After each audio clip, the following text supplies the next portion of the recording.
আল্লাহ রাসূল সাল্লাল্লাহু আলাইহি ওয়াসাল্লাম বলেছেন যে একটা মহিলা একটা বিলাইকে মেরে দিয়েছিল। বিলাই, এই যে আমাদের বাড়ি ঘরে মাছ রাখা আছে, মাংস রাখা আছে, বিলাইতে মুখ দিয়ে দেয়, মন খারাপ হবে না? হবে না?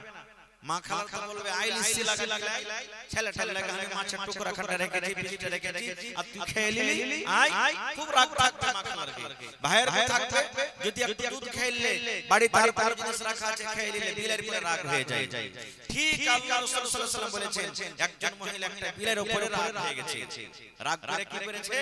বিলাইটাকে রশি দিয়ে বাইন্ধে খুঁটিতে রেখেছে, মানে গলাতে পায়ে হাতে রশি বেঁধে খুঁটির সাথে বেঁধে রেখেছে।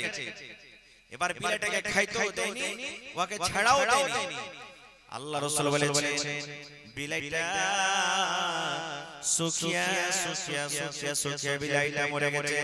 বিলাইটা যখন মরে গেছে, ওরে সুবহানাল্লাহ, দয়ার নবী বললেন হে আমার উম্মত রে, ওই মহিলা আল্লাহর জাহান্নামে যাবে রে, ওই মহিলা আল্লাহর জান্নাতে যাবে না। কারণ একটা জানোয়ার হতে গেল, এটা জানোয়ার, ওর গলাখানটা ওকে বেঁধে রাখতে হতো না। ওই বিলাইয়ের উপরে রাগ হয়েছে, বিলাইয়ের উপরে গোসা হয়েছে, ওই বিলাইটাকে তাকে ছেড়ে যেতে হতো। ও যদি দানা না দিয়েছে, ও যদি পানি না দিয়েছে, ওর গলাখান খোলা থাকলে, ওর গলাখানটা খোলা থাকলে অন্য কোনো বাড়িতে খেয়ে পেট ভরতো, অন্য কোনো রাস্তাতে ও নিজের পেটটাকে ভরিয়ে নিত, অন্য কোনো জায়গাতে পানি পান করে নিজের জানটাকে বাঁচিয়ে নিত। কিন্তু রাগ করে একটা বিলাইকে মেরে ফেলে দিলে দয়ার নবী বলেছেন ওই মহিলা আল্লাহর জাহান্নামে যাবে রে, ওই মহিলা আল্লাহর জাহান্নামে যাবে। নারে তাকবীর! তাহলে দেখেন একটা বিলাই মারাটা কম গুনাহ নয়, ছোট গুনাহ নয়। সুবহানাল্লাহ! দেখেন জাহান্নামের ভিতরে নিয়ে চলে যাবে, তাহলে কত বড় গুনাহ। আরেকটু আগে চলেন। আহা হা হা, কুকুর আমাদের বাড়িতে আসে, আমরা কি ভালো ভালো করব? যে কুকুর দুয়ারে ঢুকছে আমরা কি বলবো?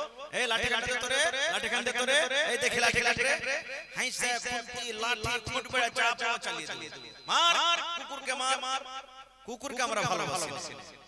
কিন্তু জানেন সুবহানাল্লাহ, আল্লাহর নবী বলেছেন ইমরাতুল ফাহিশা, একটা বেশ্যা নারী, যাকে আমাদের ভাষাতে রান্ডি বলি, বেশ্যা, জেনা করতো, রান্ডিগিরি করতো, পাপ করতো, এটা কাবিরা গুনাহ। একদিন রাস্তাতে হেঁটে চলে আসছে, গরমের টাইম, পিপাসা লেগেছে তাকে, রাস্তাতে হাঁটছে তো ইন্দারা একটা রাস্তাতে পেয়েছে। ইন্দারা যারা বুড়া বুড়া মানুষ দেখবেন, আগতে ইন্দারা থেকে পানি পানিতে হইতো, যখন কল ছিল না। ইন্দারা থেকে পানি তুলতে গেলে রশি ডোলের দরকার আছে না ভাই? আছে। যারা ইন্দারা দেখে ওরা বুঝতে পারবে না। তো ইন্দারা থেকে পানি তুলতে গেলে রশি ডোল লাগতো। এখন এই 15-20 বছর থেকে আপনি টিউবওয়েল হয়েছে। এবার মহিলাটা রাস্তাতে হাঁটছে, দেখছে ইন্দারার চারিদিকে পাঁজরে একটা কুকুর ঘুরছে, কুকুর হাঁটছে, জিহ্বা বের করে আছে আর কাদা চাটছে, মাটি চাটছে। কেন? কুকুরকে পিপাসা লেগেছে, তিরছে লেগেছে। আপনারা বলেন কুকুর কি ইন্দারা থেকে পানি তুলে পান করতে পারবে? পারবে কি ভাই? কুকুর পানি তুলতে পারবে? কেউ পানি তুলতে পারবে না। এবারে মহিলাটা দেখছে যে হারে একটা কুকুর ইন্দারার পাঁজরে ঘুরছে, আর মানে কুকুরটাকে পিপাসা লেগেছে। মহিলাটাকে একটা জেনা বেনাচার করত, জেনা করে বড় গুনার কাম করত। এবার দয়ার নবী বলেছেন সেই মেয়ে ছেলেটা মনে মনে চিন্তা করতে লাগলো, রব্বুল আলামিন, জীবনে আমার কত গুনাহ হয়েছে, জীবনে কত বেটা ছেলে আমার ইজ্জতকে দেখেছে, হে রব্বুল আলামিন, জীবনে আমার কত গুনাহ হয়েছে, পাপ হয়েছে। আল্লাহ জি, আল্লাহ তুমি ছাড়া কেউ জানে না। হে রব্বুল আলামিন, আজকে আমি কুকুরকে পানি পান করাবো। একটা আবুলা ধন, একটা জানোয়ার এত পিপাসা লেগেছে, পিপাসার কারণে মাটি চাটছে, আল্লাহ পানি তুলে খেতে পারবে না। হে রব্বুল আলামিন, আজকে আমি এই কুকুরের জান বাঁচিয়ে দিব, এই কুকুরকে আমি পানি পান করাবো, আমি কুকুরকে পানি পান করাবো। এবার যদি পানি তুলতে যাইছে তো ডোল নেই, রশি, বিনা ডোলে বিনা রশিতে পানি তোলা হবে ইন্দারা থেকে? হবে না। ইন্দারা থেকে পানি তুলতে গেলে রশি ডোলের দরকার আছে। এবার রশি কি করবে আর ডোল কি হবে? তার শরীরে একটা ওড়না ছিল, পাট্টা ছিল, ওকে টোনা বানিয়ে নিয়েছে। টোনা বুঝেন তো আপনারা? টোনাতে খুব ভুজা খেয়েছেন আগে, এখনো খেয়েছেন মেলায় ভাই। টোনা বানাচ্ছে, নবী বলেছেন টোনা বানিয়ে সুন্দর করে কোন রকম কষ্ট করে ডুবিয়ে ডুবিয়ে ডুবিয়ে ডুবিয়ে ডুবিয়ে পানি উঠালছি। পানি যখন উঠে গেছে বন্ধুরে, ওই করে সামনে এরকম ভাবে পায়ের এড়ি দিয়ে একটা সুন্দর করে গর্ত করে দেওয়া হলো। আর ওই কোনা দিয়ে যে পানি উঠালছে ওই পানিটাকে পুকুরের সামনে ঢেলে দেওয়া হলো। দেখবেন কুকুর যদি আপনার বাড়িতে চলে আসে, কুকুর কোনোদিন চুমচুড়া গরুর মতন বকরির মতন পানি পান করবে না, জিভে দিয়ে দিয়ে পানি খাইবে, জিভে দিয়ে চেটে চেটে মার খাইবে।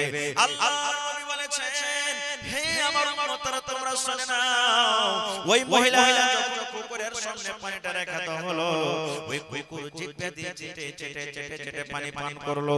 এবার পানি পান করতে করতে ওই কুকুরের যখন হাঁপিটা বন্ধ হয়ে গেছে, কুকুরের যখন পিপাসাটা মিটে গেছে, কুকুরের পিপাসা যখন দূর হয়ে গেছে, এবার হাঁপি বন্ধ হয়েছে, আর কিন্তু কুকুর কাদা চাটে না, আর কুকুর মাটি চাটে না। আল্লাহর নবী বলেছেন, আমি গো ওই মহিলা যে জেনা ব্যভিচার করত, যে নিজের ইজ্জতকে অন্য মানুষের কাছে বিক্রি করত, সামান্য একটা কুকুরকে পানি পান করার জন্য আল্লাহ রাব্বুল আলামিন তার জীবনের গুনাহকে maaf করে আল্লাহ তাকে জান্নাতে ঘোষণা করে দিলেন। এই ভাই মুসলমান দেখেন কুকুর কত বড় নাপাক জানোয়ার। দয়ার নবী বলেছেন, আমার ওলামারা বসে আছেন, জিজ্ঞাসা করবেন কুকুর যদি আপনার বাড়িতে চলে আসে আর বাড়িতে আসার পর যদি আপনার ভাত মুখ দিয়ে দেয়, নবী বলেছেন কুকুরের ঝোঁটটা তোমরা খায় না, ফেলে দাও। কুকুর যদি রুটিতে মুখ দিয়ে দেয়, ওই কুকুরের ঝোঁটটা আপনাকে খেতে হবে না, ফেলে দিতে হবে। কুকুর যদি তরকারিতে মুখ দিয়ে দেয়, ওই তরকারিটাকে ফেলে দিতে হবে। আল্লাহর রাসূল বলেছেন, কুকুর যদি তোমার থালাতে মুখ দিয়ে দেয়, কুকুর যদি তোমার কড়াইতে মুখ দিয়ে দেয়, কুকুর যদি তোমার হাঁড়িতে মুখ দিয়ে দেয়, নবী বলেছেন কুকুর এত বড় নাপাক জানোয়ার, এত বড় নাপাক জানোয়ার। ওই কুকুরের ঝোঁটটাকে ওই বারবারটাকে 7 বার করে দিতে হবে, 6 বার এমনি দিতে হবে, আর একবার মাটি ছাইতে মানতে হবে। 7 বার করে কুকুরের ঝোঁটটা দিতে হবে, তাইলে সে বারবারটা পাক হবে। এত বড় নাপাক জানোয়ার, ওই জানোয়ারকে যদি পানি পান করায় আল্লাহ রাব্বুল আলামিন জীবনের গুনাহ maaf করতে পারেন বন্ধুরে। তবে বলেন আজকে আল্লাহর ঘরের জন্য জলসা, আল্লাহর ঘর নির্মাণ করতে গেলে আল্লাহ রাব্বুল আলামিন কি আমাদের জন্য জান্নাতের ভিতরে ঘর বানাবেন না? বানাবেন কি বানাবেন না? জোরে বলেন। এর হাদিস আছে, আরো হাদিস আছে, আমি ইনশাআল্লাহ পরে। তাহলে দেখেন, আহা এখানে আরো একটা কথা বলে দিই, মেলায় জায়গাতে মাদ্রাসা আছে ভাই, সুবহানাল্লাহ। মাদ্রাসার উস্তাজি রেখে মেলায় ভাই খায়, মা খালারা জাকির রাখে, ওরে সুবহানাল্লাহ, কত নেকি হবে। তাহলে একটু বুঝে দেখেন হাদিসটাকে শুনে।